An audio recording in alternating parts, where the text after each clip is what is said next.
Hi everybody, Joshua here with Heavy Piano YouTube channel. Today's video will be a piano tutorial for Arcade Fire's The Suburbs. So let's get right into it. I'll give you chords and melody, and then I'll talk a little bit about some of the modifications I'm doing, such as these voicings here, and what I'm thinking about, especially when it comes to these 4-chord kind of pop tunes. Like for me, it's always, okay, so how can I build it and bring it back and build it and have it have a flow without becoming too static. So first chord, let's go basic chords. D major, B minor, F sharp major, with a caveat. Sometimes it's kind of like an F sharp sus, or maybe just an F sharp 5 with no third. More of an ambiguous sound, but just for our purposes, we're going to say F sharp major and then A. So again, chords are D major, B minor, F sharp major, A major, and it follows that pattern throughout the whole song. One of the things you can do on that B minor, you can just hang out. So if your voicing is A, D, F sharp, really kind of a basic voicing there, just change your bottom notes, and then you hold on to that voicing there. It becomes like a B minor 7 kind of sound. You can also do an F sharp sus there, just moving a few notes around. You can have an A with a 9th and a 6th in there, that kind of sound, and transition to the E there on the top if you want. Okay, I'll talk more about voicings too. Let's see here. First chord, melody starts on F sharp as it changes to the B minor, F sharp major.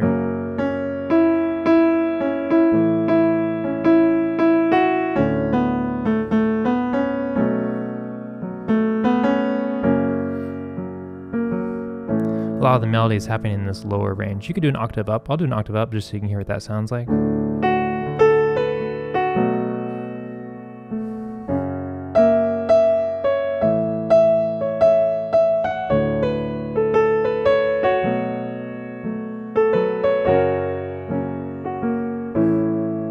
There's a modification on the melody that goes kind of like this. Excuse me.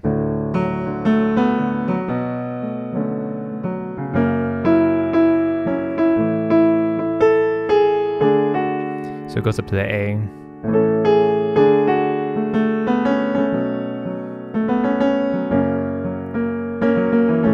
So the verses follow those notes in there. For the melody, I would listen to the album to kind of get a sense of where you want to use those different lines in there. The chorus, again, same chords, which is really nice. I like the way the chorus starts on the major 7, that C sharp.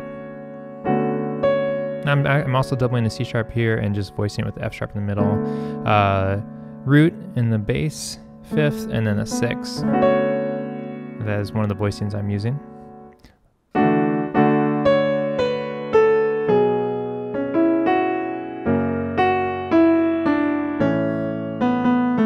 Just kind of a nice descending line there. That voicing is B minor. It's kind of like a C sharp minor over B minor. Let me go into that.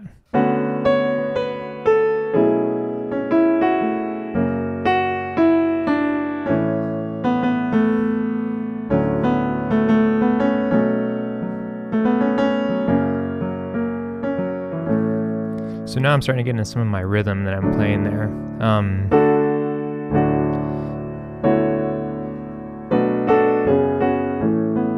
Okay, so let's talk a little bit. We've done chords and melody. Let's talk a little bit about what I'm thinking about when I'm trying to play it in a way that I feel like is my own.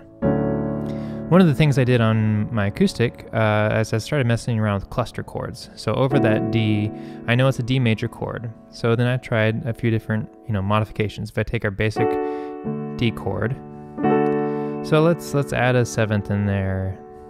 So what does that sound like? Let's add the 9th. the E in there. Seventh, major seventh is a C sharp, excuse me. What does that sound like? Maybe that's a little bit too pretty. You can do some sus sounding things. I'm basically just taking my basic triad and just moving some notes to see what it sounds like. Kind of like that, that's okay. So what I did at the top of the song is I took the first chord and I was taking the descending line and stretching it out. So it wasn't in time necessarily, but I was trying to do cluster chords around that descending line starting on the C sharp.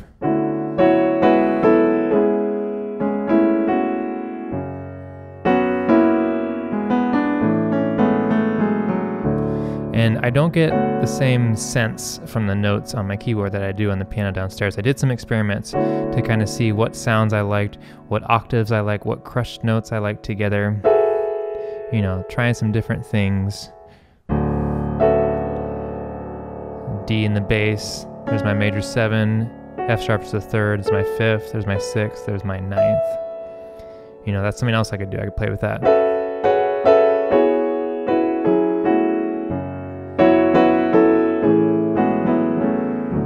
All my notes kind of following that, you know, those notes within that. It's an A major chord, excuse me, A major scale, but I'm starting on D. What is that? Ionian, Dorian, Phrygian, Lydian, so Lydian mode. D Lydian. Basically just D major with a sharp 4 in there. So again, I'm taking my basic D chord and, you know, okay, so I know I'm gonna try these different notes in here.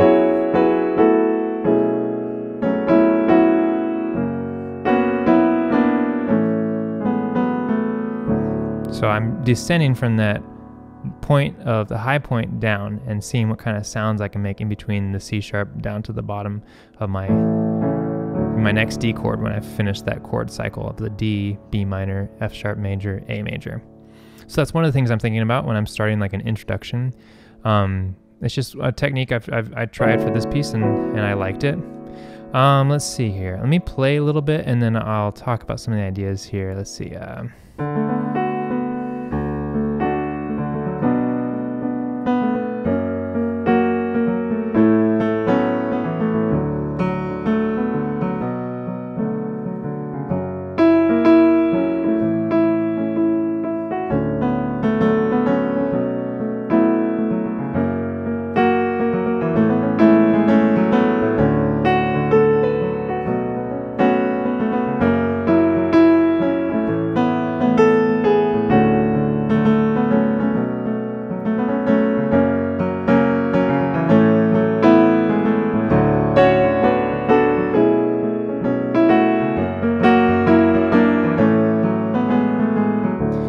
So I'm thinking of that dum ba dum ba da ba dum, kind of that rhythm in the back of my head.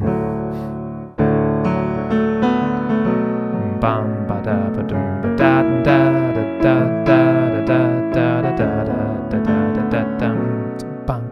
So I kind of have a little bit of that rhythm, and I'm trying to keep it gentle without being too jarring. To kind of have that in the back of my mind while I'm playing this, and then especially when I go into the chorus.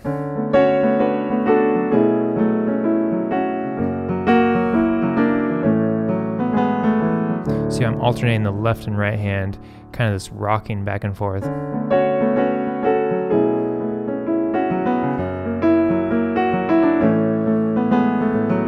Another thing is holding on to some notes and then making some notes faster, so it's not just all straight like.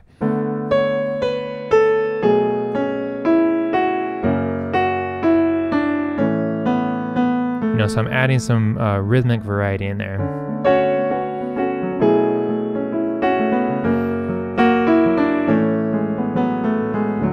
And then finishing a line down to that 3rd on the D. You know, so I have like a landing point. So I'm kind of thinking in terms of the emotional impact of where my notes are going and thinking about where they're going to land among the 4 chords. I think I was doing some patterns. So there's a technique I've used in other arrangements where I have like a rhythmic pattern going somewhere in the hands, and then my melody, or I have a line that I'm trying to pull out. For instance, just like I took the line at the very beginning where I was in those cluster notes, taking the descending line from the chorus melody, I can also stretch that out and add some rhythm in between. Let's see here. So I'm doing, it's kind of this suspended sound on the D. So I'm putting these two notes together, the A and the B, E and the F sharp. They're both a whole step apart. Let's see if I can do this without. I stop my momentum and then I have to think about what I'm doing. Okay, so.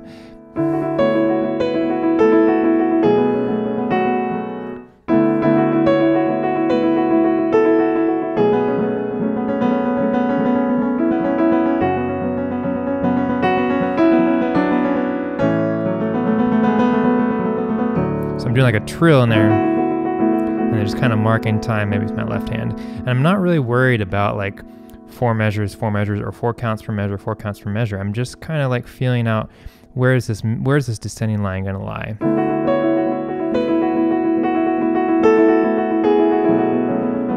Just changing the same idea here on the B and C sharp.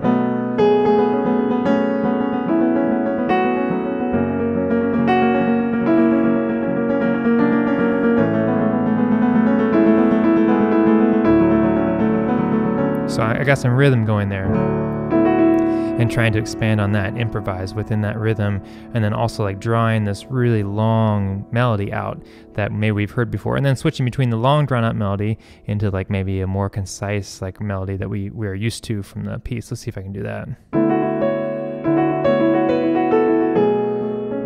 So it becomes kind of like a triplet there.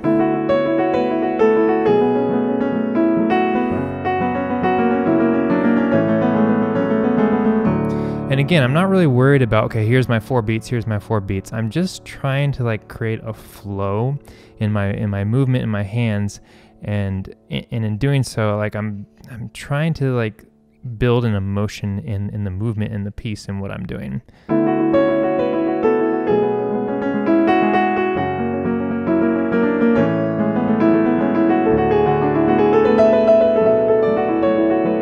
So that was a little bit messy.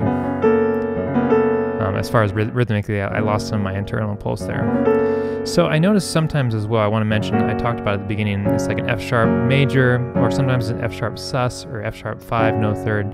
Sometimes the melody will land around an A, very close to that F sharp major chord. So it's up to you how clashy you want to get.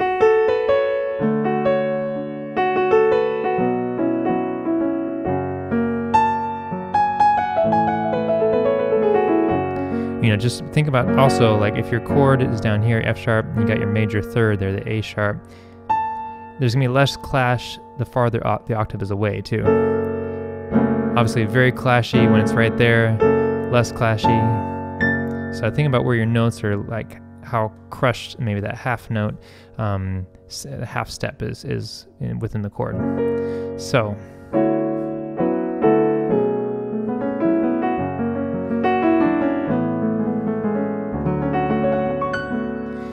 I don't know if I did that in my video. That's kind of like spreading chords out where you don't, instead of arpeggiating every single note in the chord, you kind of skip some. So in this case, it's a D major chord. The voicing is kind of open 5th, and another open 5th here. But I am playing the 3rd, major 7th, 3rd here, so you could like just touch on those notes.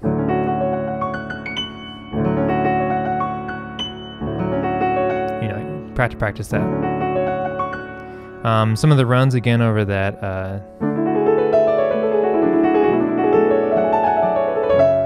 So here,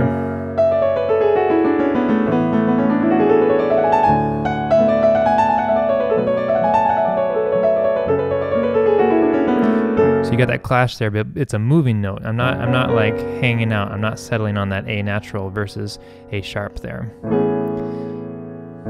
So I would encourage you to take some of the notes within that scale, practice, and see what kind of sounds you can come up with. So, I don't know about that. I don't know about that either. But everyone's piano is going to respond a little bit differently to different voicings. But that's kind of part of the fun. I can take an arrangement. It sounds really nice the way I play it on my piano at home. It'll sound a lot differently on the keyboard. I can take it to a piano at work and I can draw out different voicings and different harmonies just because of the way the piano responds. I'm a big advocate of, like, you know, if you need to practice it on the keyboard at home, but do try to, like, take your ideas to some different pianos, because, you know, every piano has a little bit of a different personality. And I think sometimes for me, a keyboard is a tool and less of a instrument.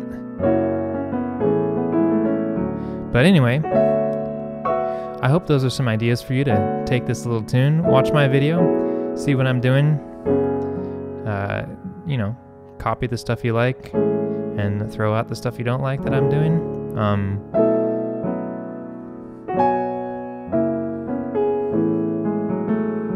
Big thank you to my patrons on Patreon for supporting this channel. It's a nice encouragement, everybody there who's supporting this this channel monthly. Big help. Thank you for watching. Leave any comments below. I'll try to respond to them. If I find any good tutorials, I'll go ahead and link them as well in the video description. But I hope you're doing well, and I will catch you next time.